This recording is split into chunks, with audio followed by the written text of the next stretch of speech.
And now for your listening pleasure, here's Polizzi and Rose, covering the week of media, marketing, and digital content news. This Old Marketing. Take it away, boys.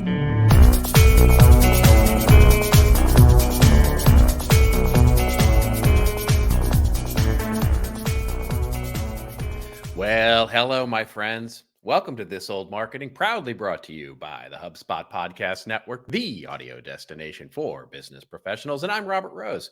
And welcome to episode number 409, 11 years of this nonsense. That's right. For Friday, January 5th, 2024. Happy New Year. And with me, as always, as he always is, my friend, my colleague, and I'm going to tell you, a guy who is just as surprised as I am that both our teams are 11-5 and in the playoffs, Mr. Joe Polizzi.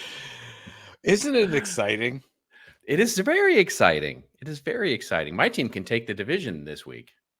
Wow, Philadelphia is just handing it to you. They did. Wait. Let me correct myself. Philadelphia and the referees in the league. No. Are, Okay, no. are handing it to your Dallas Cowboys. I should make that my rant this week, but yeah, no. You know, I have to say in your defense that they made poor decisions on both parts, and everybody knows doing it 3 times in a row when the universe is saying don't do it is like poor decision making. Yeah, and by the way, there were at least 3 penalties on that play on Detroit. So yeah, I won't hear it. I won't hear it. I don't care who reported. I think that what we've been shown, again, we're talking a little NFL here, but it's important. What we've been shown, we'll get it out of the way. Is that where the NFL has gone wrong is that they do not have full-time referees. Oh, that's without question. That has to change. You have to, you have to treat this like this, and this is their full-time thing. You have a group of younger referees that are moving through the system that they're being able to taught, just like you do in the college ranks. And they really need to figure that one out. They need to step it up and pay because a lot of people don't know that the referees they're not like really highly paid folks, right? It's not a high paid thing. They get paid, but not very much. And that's the fix. So what so first of all, we fixed that. Second of all, fix as in repair, not as in conspiracy theory fix, right? It's not, the posts that annoy me the most are like, the referees want Dallas to win. It's like, oh God, Dallas is the most penalized team in all of NFL. So, if the referees want Dallas to win, they're not doing a very good job. They're not doing a great job of it. Yeah. But to that point, what is up with Philadelphia? I think Philadelphia is just not as good as we thought they were. I think something is off with Jalen Hurts. I think something is off with the quarterback. Okay. I think he got hurt. He got hurt midway through the season. And I think after that, you can really see, at least by my eyeballs, you can really see something going on. And then their defense is just falling apart. I think it's more. Well, I think you're right, but I think it's more than that, because when they pan down to the sidelines of the Philadelphia Eagles during a game, nobody's happy. It's like they just got coal in their stockings. They're just all right. It's weird. It's very weird. Very upset. And it starts with the coach. I don't know anything about the coach. Oh, he's got the most punchable face in the NFL. Yeah, he's like he just drank lemonade that was too sour all the time. Yep. And I'm going to, and then as a Cowboys fan, that makes me happy. But yeah, I know it makes you happy. But on the other side, you have the happiest sidelines in the NFL, the Cleveland Browns, which they have a positive. Here's what I have to say about it, because we've had our fair share of Deshaun Watson talk. The Joe Flacco story is wonderful. It's an amazing story. And by the way, I called it.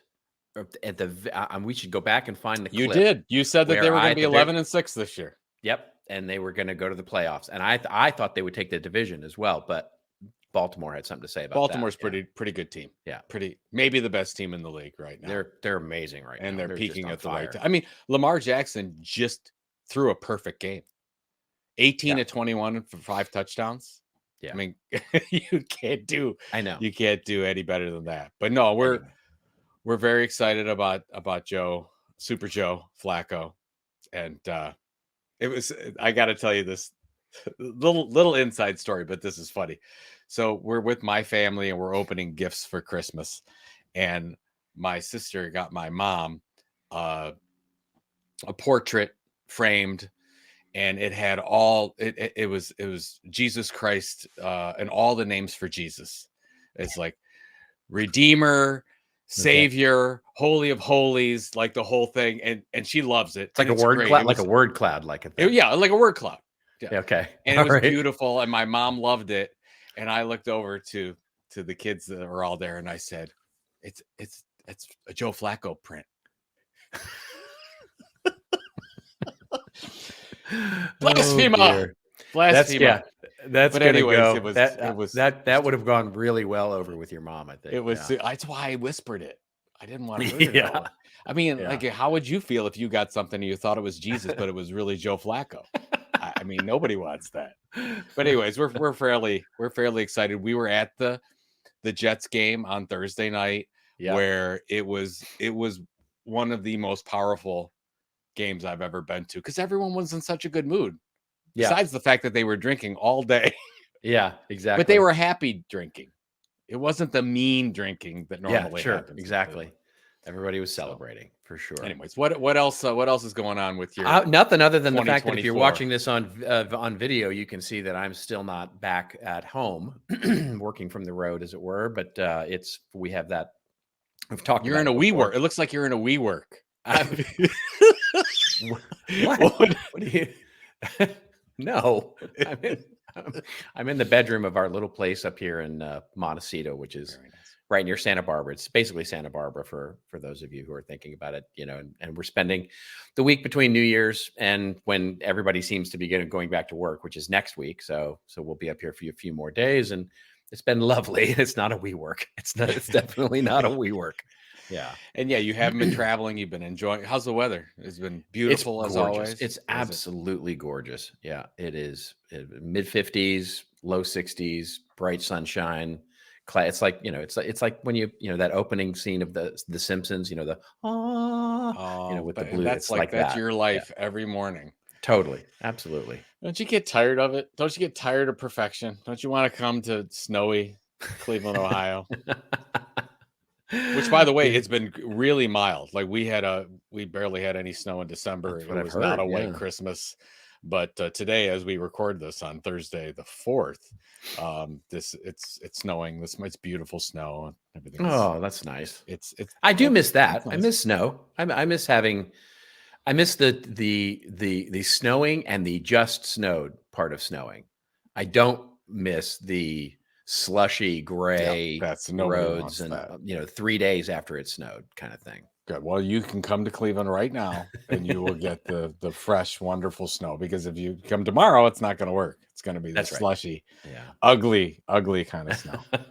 So, all right. So we got a good show going here. What are we doing? We do have a good show, despite the fact that it is the week between New Year's and the New Year, as it were.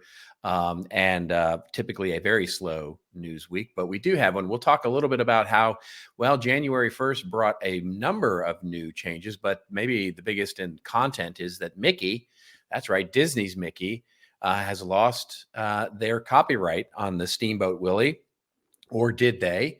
We'll talk a little bit about that. We'll talk about X for a very short time. We promise it's not going to be a long time, but there was some news over the holiday about its valuation being cut by Fidelity. Then we'll get to the chief event officer. That's right. Time Magazine has appointed a chief event officer, and what that might mean to the publishing industry. We'll have some time for some questions that came in over the holiday, and talk about a wonderful question from our friend Clayton down in Perth. And we'll get his answer for him. And then we'll rant and rave a little bit. And Joe will talk a little bit about on creators and downsizing for 2024 and how the creator economy may be starting to aggregate a bit. And I will talk about how 2023 saw the ad industry try to fix what are called MFA sites and clickbaiting sites. And how they did there wasn't so awesome. So what that might mean for us as marketers. So some good stuff, despite the fact. Yeah. Oh, before we start, you and I talked about it, that we've got a lot of good things going on. We've got our YouTube channel, if you haven't subscribed to that, at This Old Marketing, but also what could really help us are reviews. So if any of Please. you, we would like more people to watch and listen to This Old Marketing. So if you use Spotify, I think you can do more than one review, can't you? Can't you review it more than, like, if you've already reviewed it, or can you? If you reviewed it like years ago, you can review it again. Yeah. But we would ask anyone that's listening to this that enjoys This Old Marketing on a regular basis, has for the last 11 years, we would like to be growing. We've been told that reviews help. We have. Now, you and I had a conversation about this where we think that's a thing.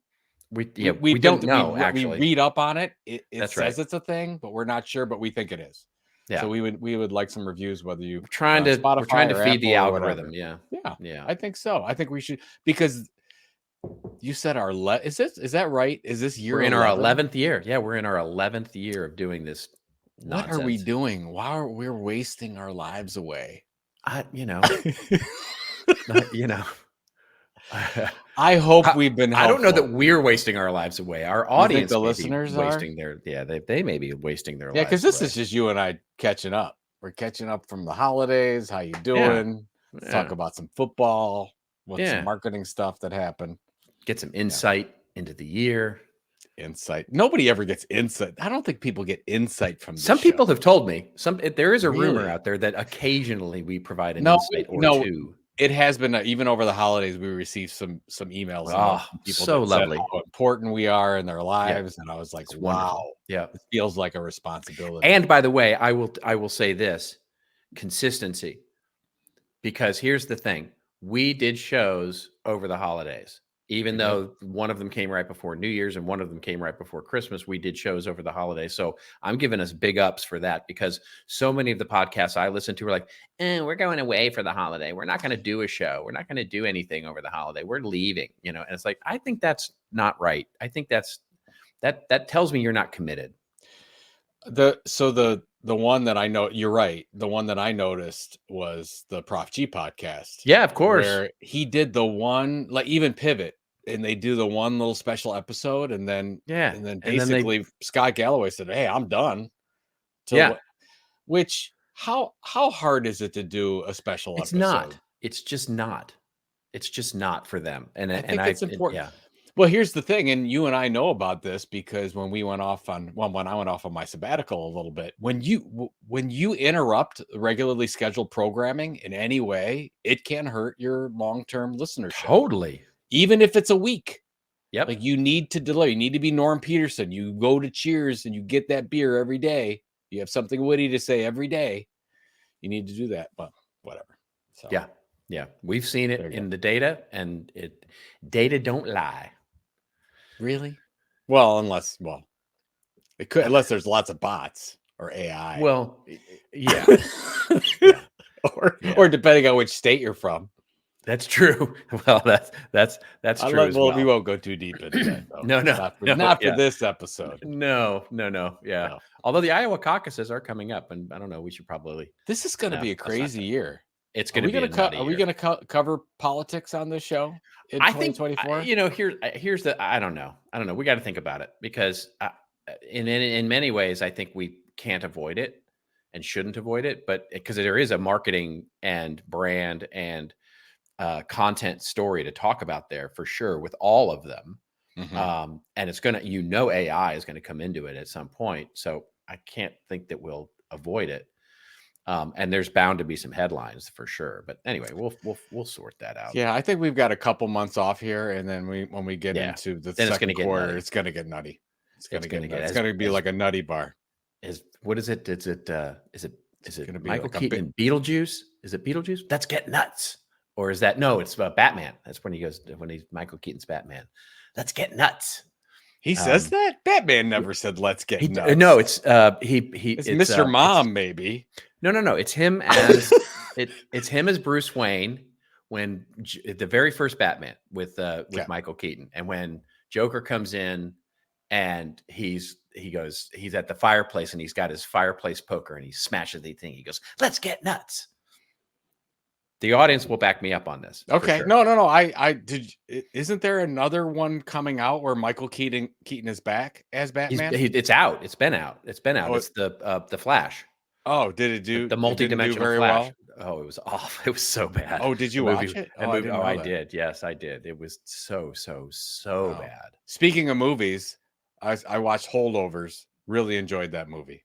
With Paul Giamatti. Really good. Really good movie. I'm thinking of something different. I went and saw that. That was the movie I went and saw. Yeah.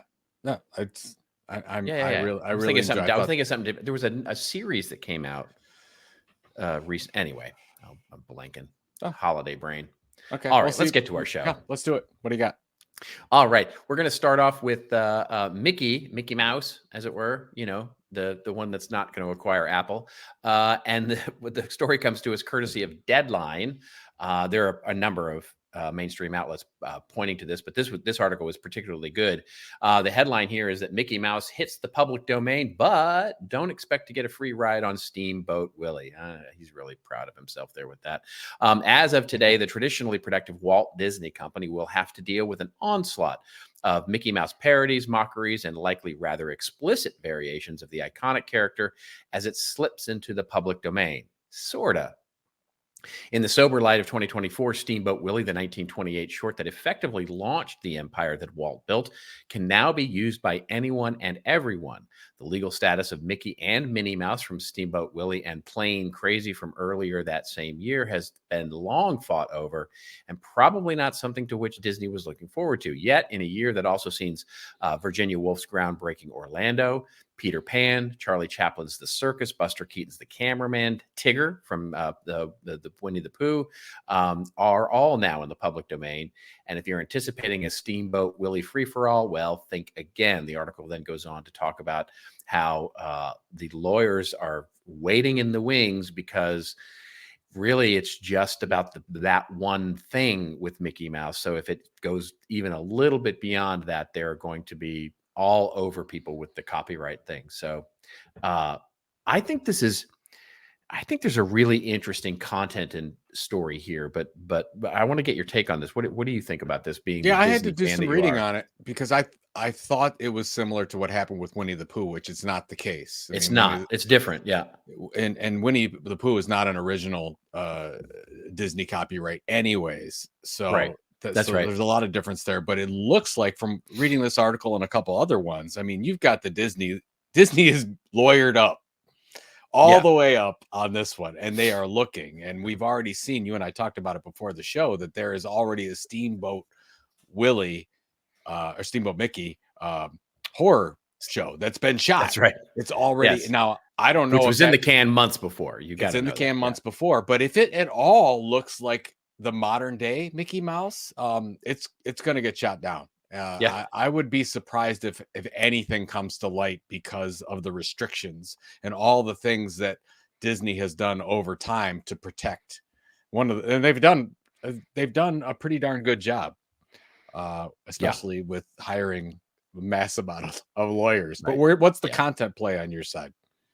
Well, it's interesting because when you start thinking about it, so what it brings up every year, because this story sort of emerges every year because we're starting to get into the years where 100 years later, the idea is that we're going to see more and more and more media properties come into public domain.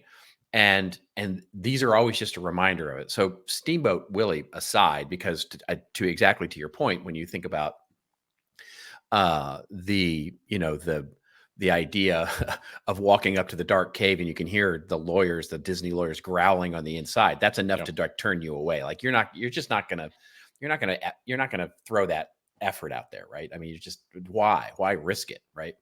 But what was interesting to me was the list of all the other things that are coming into public domain. And that's only going to continue in the years to come, just more and more and more, where it is a little more like Winnie the Pooh, where the entire concept, the entire story is in the public domain now. Mm-hmm. And you can retell that story. Frankenstein's one that's been around for a long time, which is great.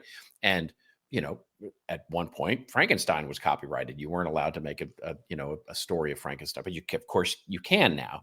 And many of those novels, many of those, and now increasingly movies and characters are going to start coming into the public domain. And I think, especially as we start moving into AI, where you can start to have some of that stuff generated, I think you're going to start to see a lot more, and probably more on the consumer brand side, really start to exploit these things. These are great stories that are coming to life that can just simply be, copied from a story structure and story standpoint and applied with, very similar, that would normally get you into trouble, very similar characters, but honestly be, the brand or, whatever you wanted to do, right? Whether it's a movie, whether it's a show, whether it's a documentary, whether it's a new, take on things, the Winnie the Pooh horror movie, that was fun and interesting and weird. And I think you're just going to see a lot more of that. Well, I think, didn't we talk about in the past, like we as a content marketing program, you could go back to the books that already ran out of copyright and go back and we put your logo on and said compliments of whatever company and send them to your list and say, we're putting together the classics for you. We talked about that with the daily, I think it was called the Daily Dracula, where the guy basically took the novel, which is now in the public domain, and released it on X. I think it was a daily tweet or an email. It was a daily email. That's right. That you could subscribe to, where you would basically get the novel fed to you one day or 1 week at a time. And basically you could read or enjoy the Daily Dracula, and he got tons of subscribers and monetized it.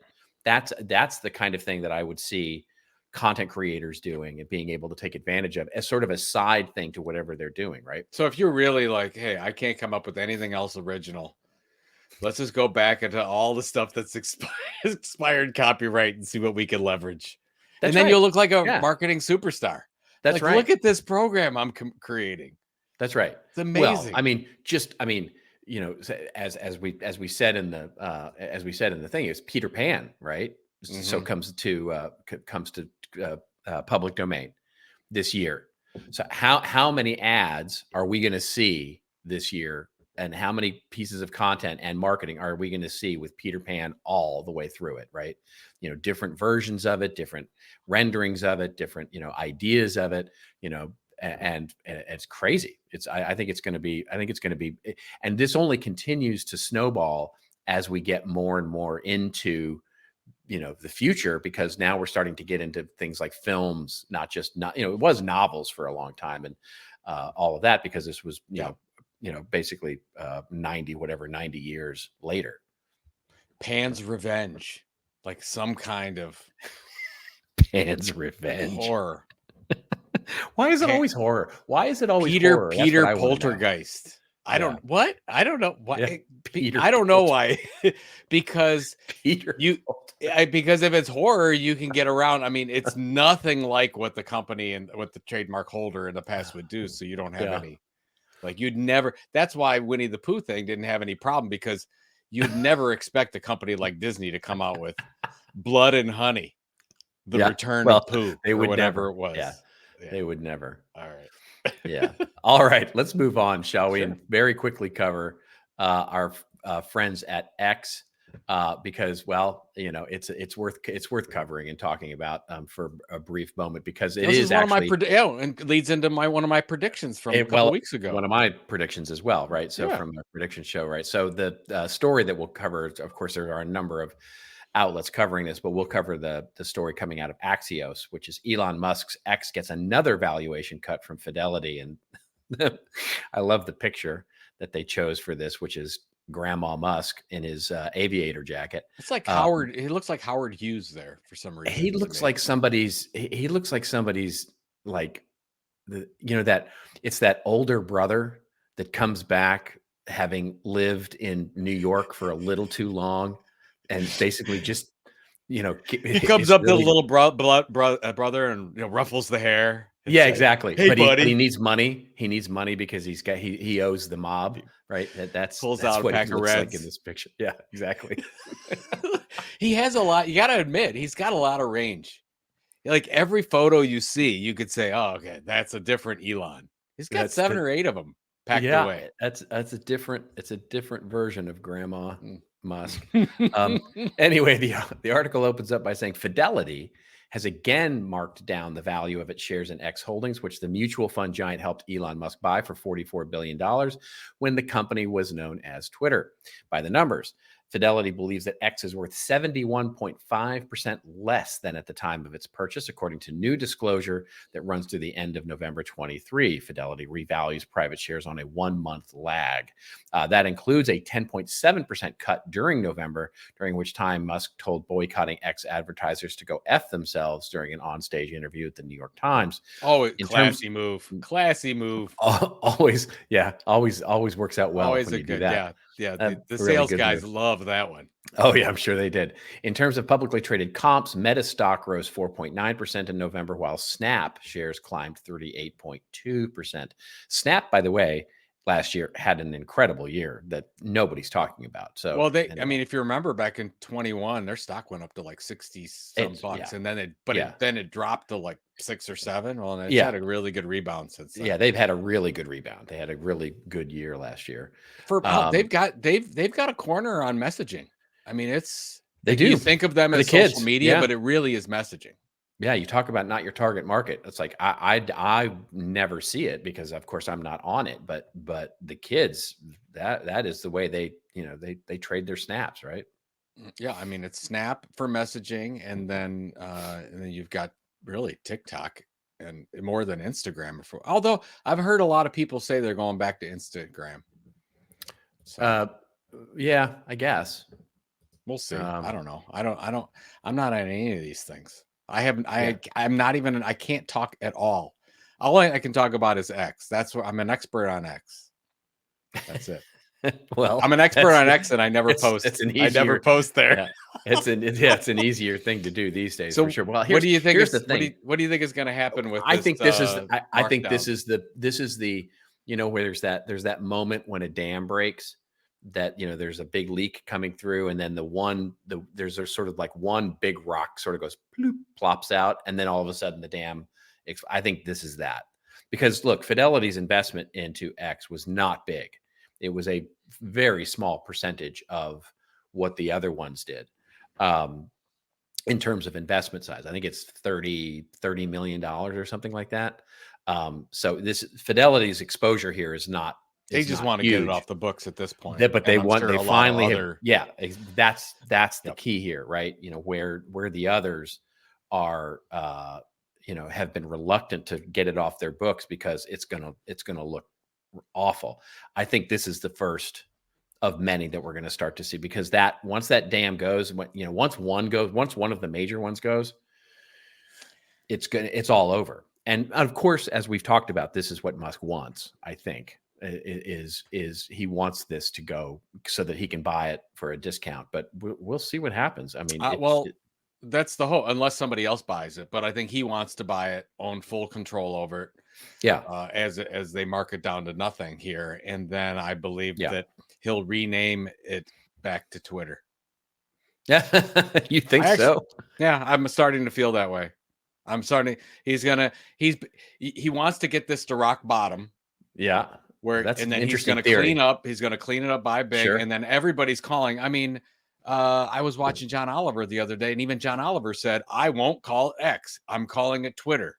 And everyone we know that still basically calls it Twitter, even though we try to use the right nomenclature and say X. But I think that's what's going to happen. So that's interesting. Maybe by the end of the year, it'll be Twitter. You'll have the advertising coming back. Everybody's starting to feel good about it. Oh, I don't think that's true.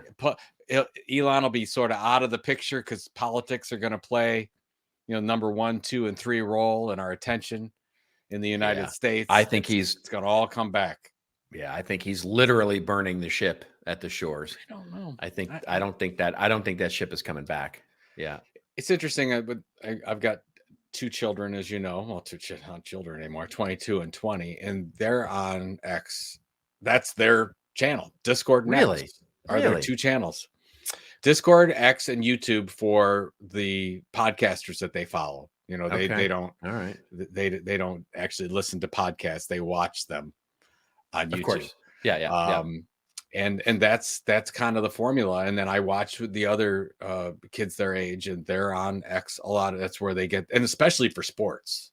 I mean, it's just like sports news is the sports, the players and celebrities are still they're all on X. So that's not changing. That has not changed.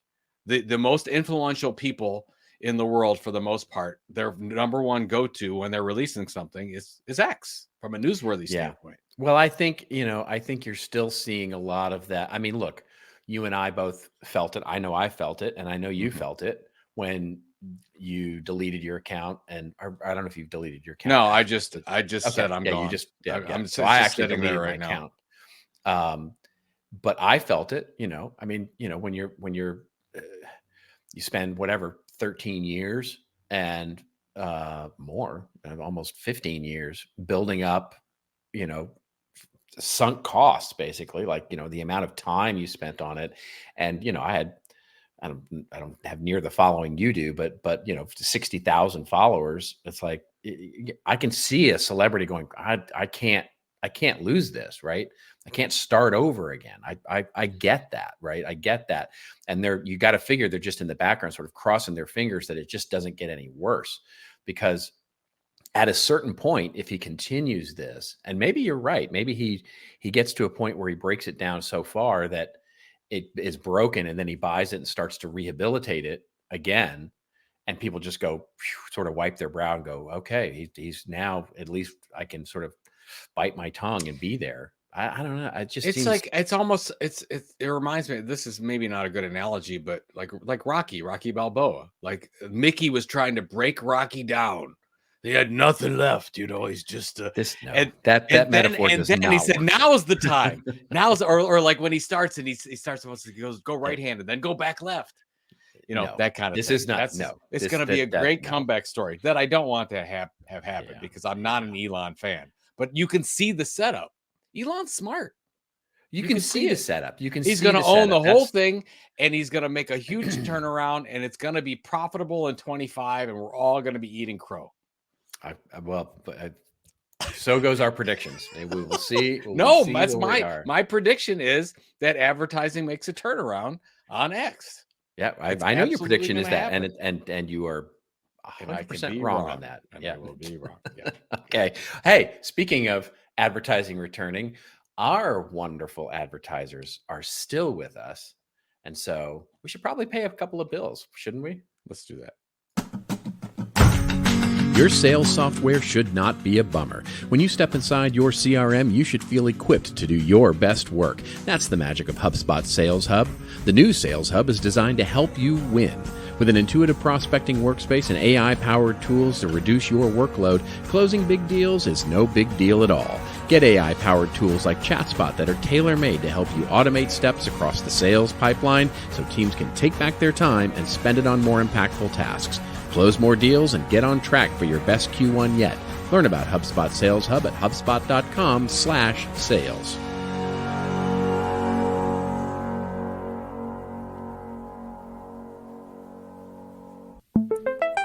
Want a great new podcast for 2024? Well, try Truth, Lies, and Workplace Culture, brought to you by the HubSpot Podcast Network, the audio destination for business professionals.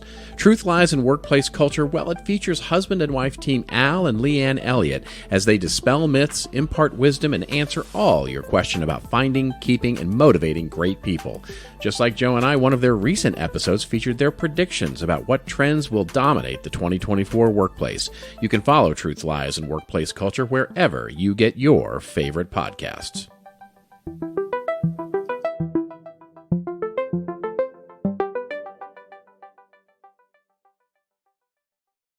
Have you listened to Upstairs at Eric's yet? I mean, I made that ad specifically with that music because I want you to go listen to Upstairs at Eric's. And did you do that? Have you done that yet? No. Okay. No. Can you make that? Can you make that a to-do? Do I do anything you tell me to do? No, you don't. I'm writing it down. Yeah. I'm gonna Upstairs at Eric's. I got that. You will recognize some of the songs. I guarantee you. They were big hits. Absolutely. No, Allison now I'm Moyet going is to. I think unbelievable. you only have to tell me 5 times. Okay. And now I'm going to. Do you think that HubSpot has to, like, I think we should talk to them. I don't think you have to say the audio destination for business professionals every time. It's in the copy. I'm just going to tell you, it's in the copy. I know, but it's just, I don't know. I know. I'd like something shorter. Like maybe we can. Brought to you by the HubSpot Podcast Network. Yeah, done. There. How about that? Yeah, that's good. WNBC. Right? That's good. Speaking of Paul Giamatti, right there. Yeah, great role. There you go. Great role. I think that's the first role that I remember Giamatti in. And then he was great in Sideways. Oh, he was awesome in Sideways. Which that movie reminded me. I mean, it's the same director, obviously, but yeah. It's you could hear from the beginning of the movie where you hear the static in the background, like it's an older movie playing. I'm like, good touch. Good touch. Yeah, it's beautiful. All right. Next. All right. Yes, let's go to our next story here, which is a really fascinating one and also weirdly fits into our predictions, especially mine, by the way, which comes to us courtesy of Digiday. And this is Time appoints its first chief events officer as publishers double down on events in 2024. This was really fascinating to me. The article opens up by saying Time today has announced the newly created role of chief events officer in a move that's emblematic of the media industry's fervor toward events revenue heading into 2024. Dan McSai, Time's executive editor and VP of events, was promoted to the C-suite after the media company experienced a 70% year-over-year increase in U.S. events revenue in 2023 and a 14% increase year-over-year in international events revenue, according to Time CEO Jessica Sibley. I imagine that meeting went, hey, Jessica, who's the one who brought you 70% year-over-year growth? Hey, who's that?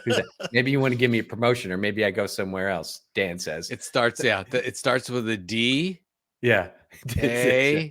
N. Yeah. I'm gonna slide into your DMs here and just say, hey, who's the one who brought you that? Dan would not do that. Dan would, no. All right. No, Dan would come in with a 7 and a 0. And like, yay, just, 70. Just a t-shirt, just a big t-shirt that says 70%. Anyway, that's an impressive number. Time hosted 27 events in 2023, up from 10. So almost tripled the number of events in 2022. And next year, there are currently 33 events scheduled, including a new one tied to the soon-to-be launched Time Health franchise. The events team under McSai grew substantially as well, starting with 5 employees at the top of the year and ending 23 with 13, with roles ranging from design, sales, customer success, programming, and audience development. I mean, the article goes on, by the way, to just talk a little bit more about how much of a banner year it's going to be for events. And I by the way, we're seeing B2B do this as well. Salesforce, for example, doubling down on events and customer enablement events this year. We're seeing other B2B technologies do this. The number of companies that we're seeing doubling down on physical and digital events it's owned media. It's the new, like I said in my prediction, it is the new owned media favorite thing. You talked about events. I talked in the predictions. I talked about print. I think if it comes to digital's very crowdy. Crowdy. It's crowdy. It's crowdy. That's the title of this podcast. Digital is crowdy. Is that Krauty or is it crowd E? I don't know. It could be. I just broke Robert because I can't speak this morning. No, seriously, it's hard to break through. It's hard to build that audience. So what are you going to do? I mean, in this case, in this article with Time, and they talk about Bloomberg as well, they have these amazing media brands and they're able to take them out and put together in-person experiences together. Salesforce, HubSpot, on and on, same thing. There's no moat in digital. I mean, it's like, something hits on TikTok or something hits on YouTube and then it goes back down. It's like, it's very hard to have any kind of consistent growth and audience building. It's like, well, what can we do to really get close to our customers and to differentiate? And I think in-person events and print are, you have to, if you are a responsible VP of marketing today, you have to be looking at those two as this is what we're going to focus on. Two of the 5 things we're going to focus on are in-person events and well, I think print as well. And we can again take a lesson from what we're seeing in the media world, right? Because what we've seen in the streaming networks, especially in the streaming networks, but maybe even more pronounced or more enhanced, if you will, in broadcast media, the focus on events as a means of getting new audience, right? So you have to kind of turn everything into an event in order to get to pierce through the noise. In other words, create scarcity with this thing, whatever it is. So Amazon, for example, with its, is having tremendous success with the NFL, with its Thursday night football. And others are, we can see Netflix moving in this direction with event-oriented television. We can see Disney, we can see all the streaming networks sort of moving into how do we actually create event-oriented programming as a means of gathering audience so that they can discover all the other things that we have, to offer in terms of just on demand. And that creating that scarcity is what events do so brilliantly. Whether it's, again, whether you're creating a webinar series or whether you're, it's if you didn't go, you missed it. And it creates that FOMO. It creates that I want to be part of something. It creates the social aspect of it. And it is the way when we're just awash in content to create some level of exclusivity to your audience. Well, and if you look at, this is sort of the dirty little secret for events, and you and I know this because we've been doing it forever, but most people go to events for networking. Yeah, that's right. They'll say the speaker lineup and the education is second or third, but number one is almost always networking. You're not going to get the quality networking online. I don't care if you're in any of these membership groups. It just doesn't happen like an in-person occurrence. Yeah. And when we're all so connected online, but we don't have those deep connections, there's something missing. That's right. Somebody has to fill that. So if you're in an industry that doesn't have that event, well, you have the opportunity to be that event, to put on that event, to do something. And by the way, that applies not just to attendees of the event. It also applies to your roster of speakers. The talent. Yeah. Yeah. When you have an event, and I actually validated this in talking with I'm talking with a new client, and they were talking about this event that they run where it's very high level people, right, in politics and business. And, it's basically, think of it like a Davos, but it's not a Davos. But think of it like that, where there's very high level people. Those people don't go to the event for the content, right? So think of like a TED conference, right? Yeah. Where all the speakers show up and do stuff. They're not going, those high level people aren't going to that event because they get the content. The content's a side hustle, basically. The reason they go is to be able to go back when they go back home and say, I was at the event and sitting next to me was XYZ, or sitting next to me was such and such. And I got to meet them and sit with them and actually, and so it raises their elevation in their business, because they get to tell their CEO or they get to tell their CMO, oh yeah, I got to sit next to the VP of marketing of so-and-so, or I got to sit next to the CMO of something else and got to chat and we got to talking about things. And that networking and partnerships and all the things are really the true, that's the value of a South by Southwest for sure, something like that. But it's that focusing in on that community too. Oh, I remember early days South by Southwest. And I think when I went was 2008, and they have the opportunity to meet 25 people there that I've always wanted to meet. And like half of those people I'm still friends with today. Yeah, that's right. The value in that event is priceless. And I think if you don't have to put in a ton of effort at an event. You just have to be available. You just have to be around and go to the events and go to the networking, and you'll get business done. And it happens. And I think people are starting to recognize that, especially and you're not seeing anyone shy away from social media. marketing or anything like that, but we are seeing people make strategic decisions to do some things differently. And I think there's like, okay, we sort of we overcorrected a little bit, putting so much time and effort into the social, we forgot that, oh, we still have these other areas that we need to focus on. Print and in person.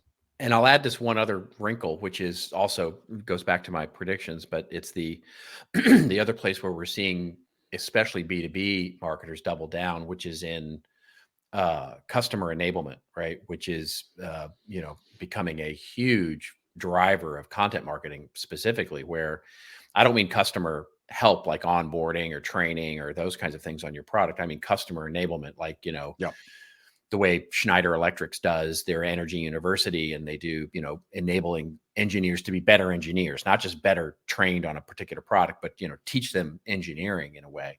And so it's helping customers be better at their job. And we're seeing, again, technology companies really double down on this customer enablement content, which lends itself to events, right? Which lends itself to the online learning and digital learning, as well as physical events where you can go and gather with colleagues that use the same product and become better at your job because of it. It's interesting. We talk about this all the time for individual content creators, but sometimes we forget, if the brand wants to be known as the leading expert in something, you can't only have the leading digital presence. You have to have more. And that's what we talked about at Content Marketing Institute. We were always like, contentmarketinginstitute.com. Absolutely. We need that to be a leading presence. But if we're going to take it to the next level, we've got to make sure that we have this event, Content Marketing World. That's right. Is the leading place to go in person. And we also have to make sure that Joe and Robert get out there and speak all over the world and spread that message. And we have to make sure that Joe and Robert and other people create books that become the guides for and you put all those together. And then you're like, okay, this group is the expert resource. And I don't know if they forget. I don't know if they forget. Yeah, I don't know if they forget. So strategery. Yeah. I don't think a lot of organizations. It's Crowdy. Is what it is. It's Crowdy. I don't think a lot of organizations that have content marketing folks realize that it's more than just digital. Right. That they should be. Yeah. I talked with somebody this morning about creating a farm of speakers in your organization that can go out to different events, so you don't have to exhibit at everyone, that you can have an expert be called upon and say, please come to my event and sell in front of all these people because you are an amazing expert in this industry. I think you forget that that's part of it. There's all these strategic. And one other, not to belabor this, but when you do exhibit at an event, do more than your stupid 10 by 10 curtain with a big brochure sitting there, right? Make that event your event, right? Truly make your booth, make your thing that you do in that event an event. And I see so many exhibitors fail to do that. They literally they throw the two youngest employees into the booth with a bunch of brochures and a placard hanging in the back of the booth, and they go, "This is us exhibiting at an event." It's like, gosh, oh my God, what a wasted opportunity. Don't get me on this tangent. A couple months ago, I talked to a sponsor of Content Entrepreneur Expo, and they were saying the last year that they didn't get a lot out of the exhibit booth experience. And I said, of course you didn't. I said, you had nothing there. You had a sign, and you had a young guy on his phone the entire time looking down at it. Why would anybody go to your individual experience within? And I said, if you're going to do that again, please don't come. Yeah. Like, you make us look bad too doing that. We have to focus on the experience in all the totality places. Of the experience. Yeah, right. Exactly. Yeah. So if your person is just not even, paying attention, or they don't care, or there's no reason to go to that place, then you're doing us a disservice too. So that's right. So please go. Yeah. That didn't, our event, our sponsor lead on that wasn't happy with my. No, I can imagine. With my, you go home. Yeah. You go home. We don't need. You go home. Kind of what Elon did to the advertisers. Like, no soup for you. We don't need you. You leave. Okay. Let's have a question from our audience. We got a wonderful question. We got a number of emails over the holiday, which was thank you very much. Fantastic. Thisoldmarketing.com. Yeah. Submit your question or comment. Some really good stuff. But this one stuck out. And it's from, and mostly it stuck out for me because he pays a lot of compliments to me. And that's always going to win the day. It's Clayton. He's down in Perth, which I've always wanted to get to Perth. I never did make the 6 hour or 5 hour plane trip. Yeah, it's a hard place to get to. It's like Cleveland. It's a hard place to get to. But it's worth it. But once you're there, it's worth it. Yeah, there you go. Yeah, stay for a while. Anyway, Clayton from Perth says, basically, I'm a huge fan, as always, of everything you do. Look forward to it all, including the NFL talk. No, I'm making that up. He didn't say that part. Okay. Clayton says, I'm still trying to get my content marketing agency off the ground here in Perth. Content marketing is still a brand new idea here, so it's slow going. Any insights about leveling up from small business clients as a solo operator to large clients with bigger budgets would be amazing. Part of the issue, says Clayton, is that I've worked with mostly small businesses for my digital marketing career. So moving up to medium and large businesses who have proper marketing budgets is almost like starting again. Spoiler alert, it is, especially here in ye old Perth. This old marketing keeps me excited and pumped about the content marketing world. Still enjoy it immensely. Thank you for that. Anyway, thanks for reading. No doubt you get too much fan mail, blah, blah, blah. No, we never get too much fan mail. By the way, and Star Trek nerds, thank you very much. There we go. That's you're already my friend, Clayton.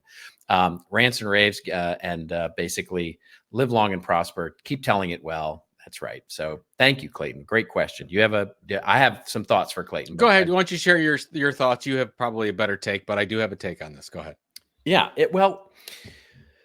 So Clayton, one of the things that I've always said to my smaller business clients, agency clients especially, is market where you're going, not where you are.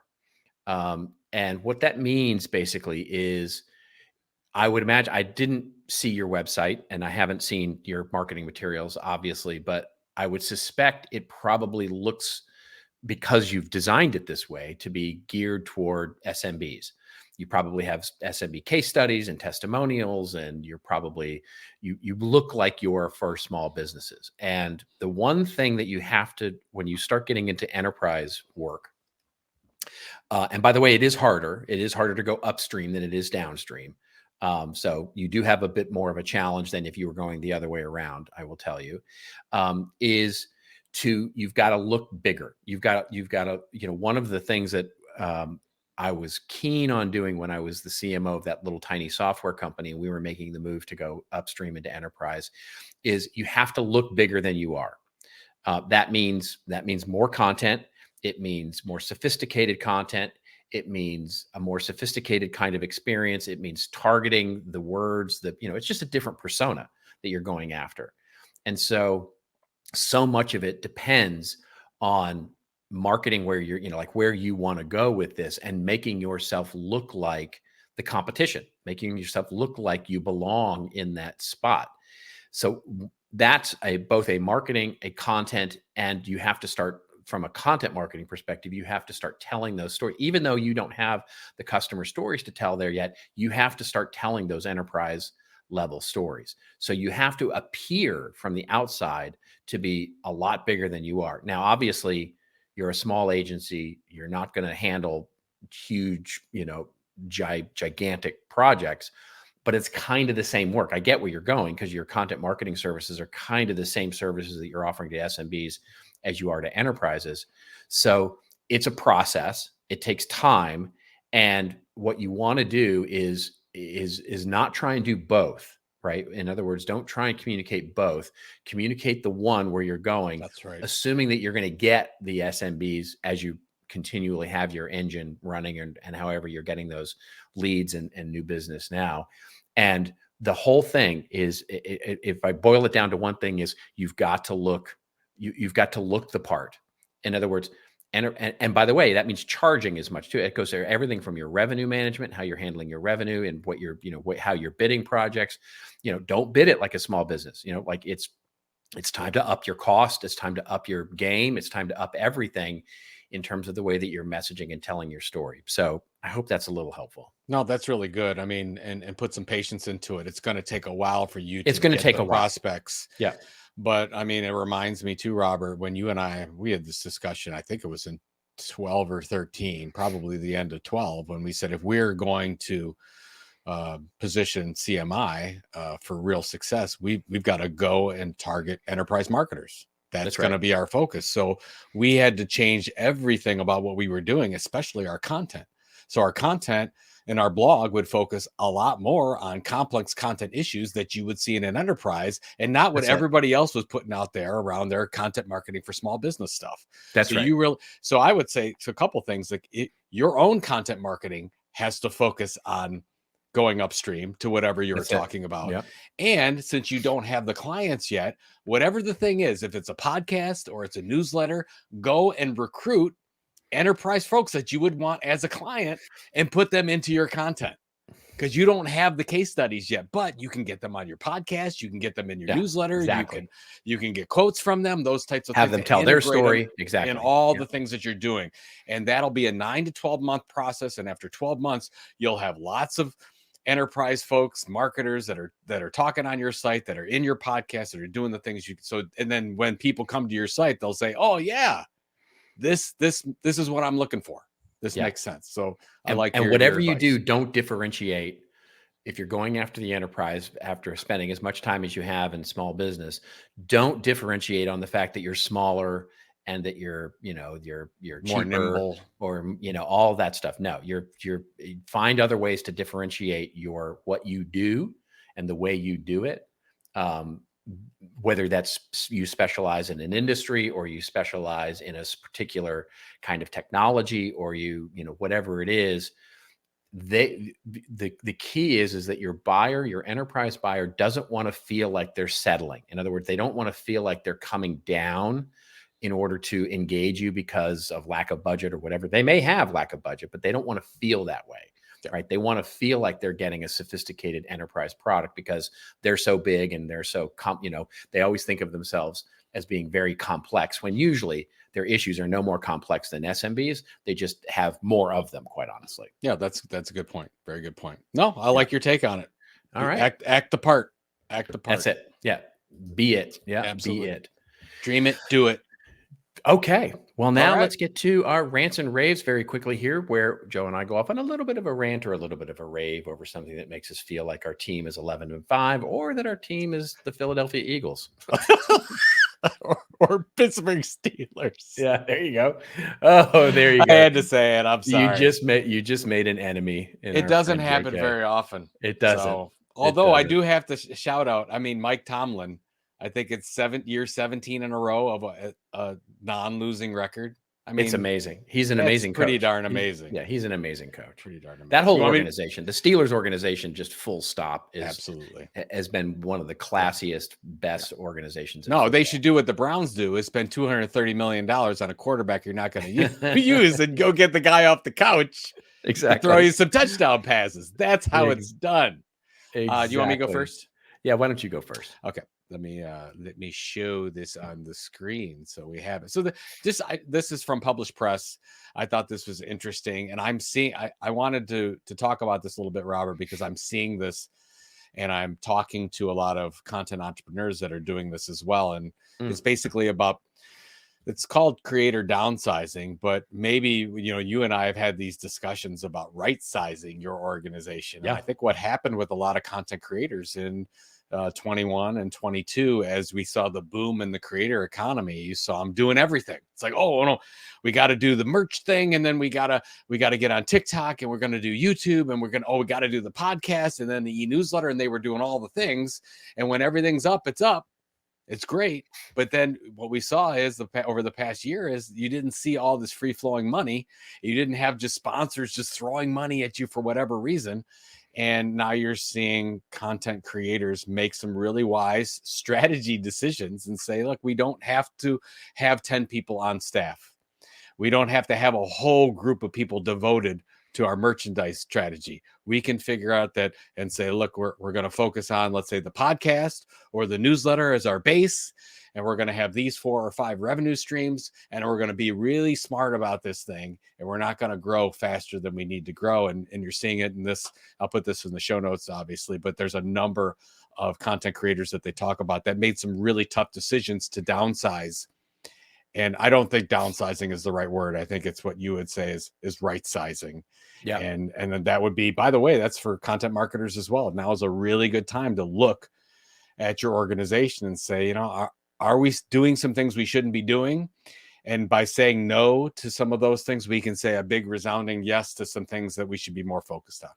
That's right. So, yeah. And I think too, there's a trend here as well that's worth mentioning, which is, I think what happens a lot, it happened with me for sure, is that a lot of these creators get into business, start succeeding fast, start hiring people, and think of themselves like a creator media company instead of a media company. And what I mean by that is that so much of the creator's business and ideas and content is centered on that creator, right? But what you find is that those that hire these people, they hire from the bottom up. And what ends up happening is that the creator then turns into a CEO instead of a creator. In other words, they're managing the people of the media company instead of managing their own creator-ness, as it were. The smart ones that I've seen really make this work are building media companies where they hire a CEO. One of their first hires is a CEO or a leader who then builds the infrastructure underneath them so that they maintain their ability to do the things that they need to do. But finding that person who wants to run the business for you and not be out front, basically the behind the scenes, sort of maestro, as it were. Boy, those people are exceedingly hard to find. Great point. I would also say that a lot of I talked to somebody this morning, really nice gentleman, came out of media, starting his own creator business. And the first point of business was to find an office.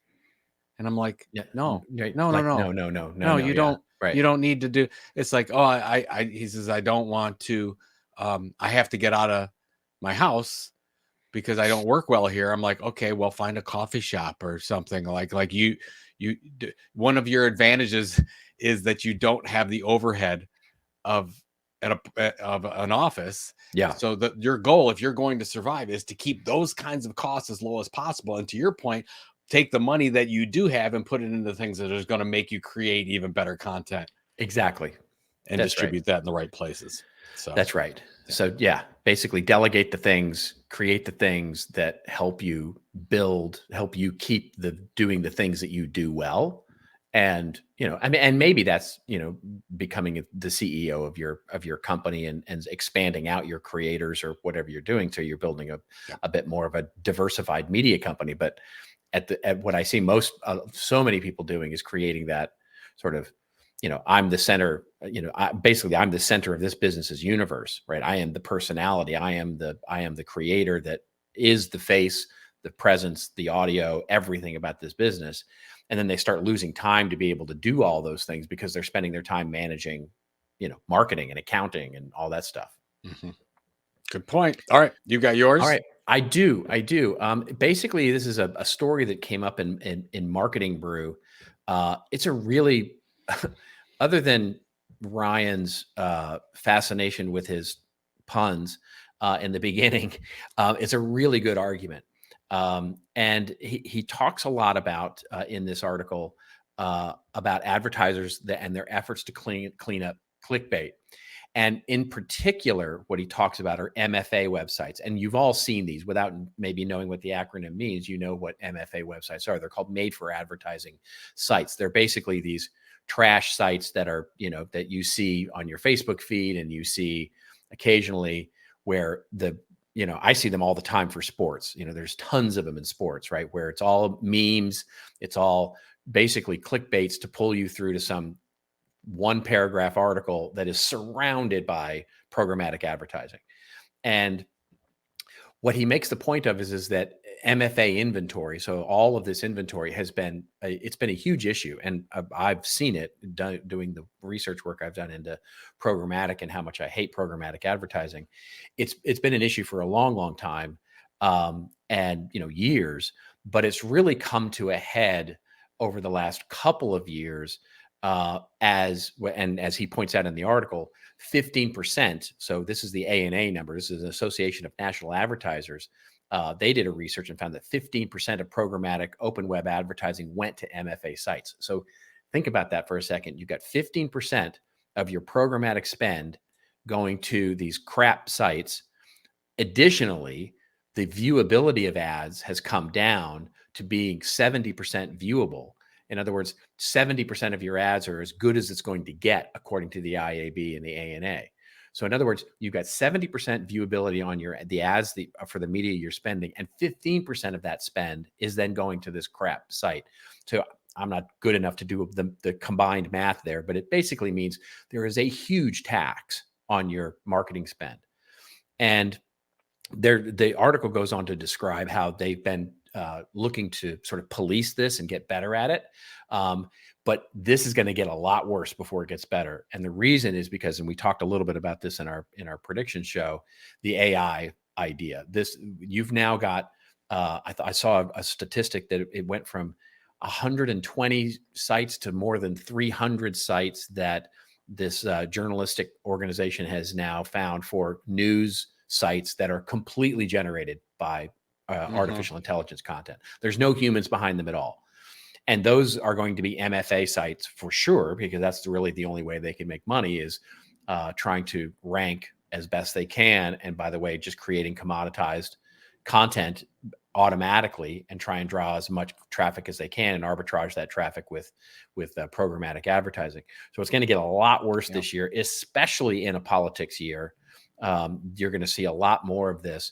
And so one of the things that I've been talking about a lot recently, and actually just wrote my article on for this week's CMI article, is the tension of there's a new thing called, well, not a new thing, but it's a re-rise, if you will, or a repopularity of what are called attention metrics, there are new ways to use AI actually in analytics to look at things like attention, where they're doing things like eye scanning and dwell time and a combination of all these sort of that publishers, that more notable or reputable publishers are starting to do to really give better value, so where to place your inventory. So it's a trend and attention that I want to call attention to, which is trying to move, because the push is going to be forced to do more and more automated advertising. And I think the real trend is to be focused more and more on brand level, quality publishing, manual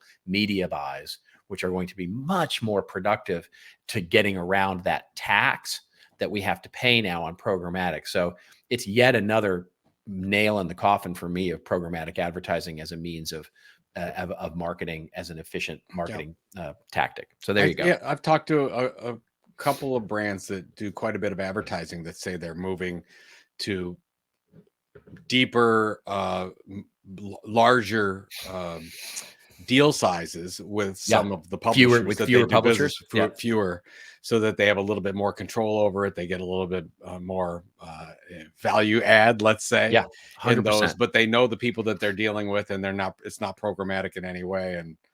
And sponsorship too, and sponsorship as opposed to programmatic, right? Just full on run of site, full on just sponsoring content. That's really happening, by the way, in streaming media, where you're starting to get a lot more like full sponsorship of a show rather than sort of, in between ads. Yeah. So, I think I would say you should see more of that on network TV in 24. Totally, I would say that 100%. This is broad. Yeah. What was it? Was it, I don't know if it was Thursday Night Football. Maybe it was Sunday night. It was one of those that they brought the fourth quarter. Was Peacock. Brought to you. Yeah, I almost talked about it in this. The fourth quarter was the Bills advertising. Yep. Who paid for that? Courtesy of AT&T or something like that? Yeah, it was a sponsor. I can't remember the single sponsor, but they basically. So it's terrible. We should remember the sponsor because but I can't remember that. But I didn't watch the game, so I didn't. Yeah. Well, I mean, it wasn't a Cowboys game, so why would you watch it? But you do watch a lot of Browns games, which is. I do, because I get up to date when things happen. You text me, I'm like, wow, you're watching it. Like, of course, 100%. That's why I called this. I called this season for the Browns, because I think the Browns should thank me. I think I predicted a 6-11 or a 7-10 season, hoping it was the other way around. Yeah, and I knew. But so next year, and I knew, by regardless the of way, what your happens, quarterback was going to get hurt. So, well, get this one. Yeah. They have another quarterback starting on Sunday. I know. It could be their. Well, they want to fifth. save Flacco. Yeah, they want to save Flacco. Flacco's taking the week off because they don't need the victory, and That's so right. they'll have another quarter. That could be the fifth different quarterback they have with a victory this year. Who is it? Do you know? I don't know. They just got they brought him on another one off the couch. Okay, but they want to give Flacco the week off. Nice. Yeah, of course. Yeah. So and they want to rest all their regular quarterbacks. So they're bringing the guy in and hopefully, because Cincinnati doesn't have anything to play for anyways. They're done. That's true. That's true. So, well, neither do the Commodores. The Commodores. Yeah, that's what I call them. The Commodores or the Commodes. But yeah. That's funny. I like that. All right. Well, it's getting crowdy in here, so we need to wrap this thing up. Let's do it. Yeah. So thank you very much, everybody, for tuning into our first show of the new year. I hope this is a great podcast that you will keep it going for this year and have all sorts of big plans for you. Do go leave us a review, won't you? If you would be so kind, we would love to get and feed the algorithm a little bit. But in the meantime, until we see you next week, we will see you next week. Of course, just remember, it's your story to tell. Tell it well. We'll see you next week on This Old Marketing.